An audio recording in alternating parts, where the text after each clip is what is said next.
These are some details that I look for in grounded sci-fi as someone that has a master's degree in engineering that distinguish good sci-fi from masterpiece sci-fi.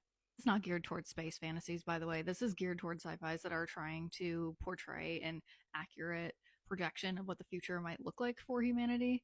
So keep that in mind. I'm not trying to go after something that has a magic system being unrealistic, etc., whatever.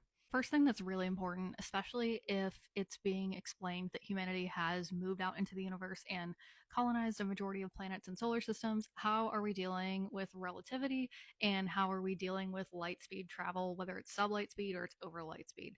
If we don't have a kind of explanation for that and a timeline that's accounted for, things start to get a little dicey. And in some cases, I think it can be overlooked. But when it comes to defining masterpiece science fiction, I feel like that has to be pretty clearly explained in a way that makes sense to a reader. This next one's a pretty big one for me. Anytime we're fighting a battle in space, specifically between different spacecrafts or like an army of spacecrafts, we need to be seeing the effects of your ammunitions and other weapons and defenses in a way that's portrayed properly, considering that space is a vacuum. And certain book series like The Expanse do a fantastic job at portraying this.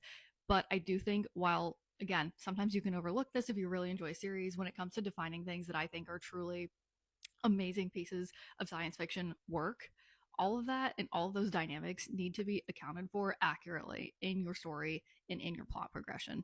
The next category is ecological and ethical quandaries, because I feel like anytime you're talking about terraforming a planet, colonizing a planet, or adapting an ecosystem to work better for the human civilization or any particular alien civilization, what are the ramifications of that? How does the environment of the planet work, the atmosphere of the planet? We need to know what the effects are essentially of these changes you're implementing into an already existing system. And I feel like Dune does a really good job of talking about ecology kind of as like a political tool, actually, that's used by a lot of different groups.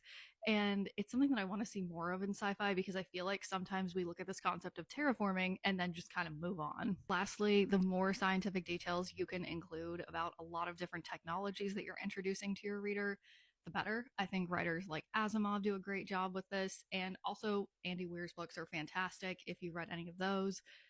100% the science is always there, always explained well. It's another reason why they're some of my favorites.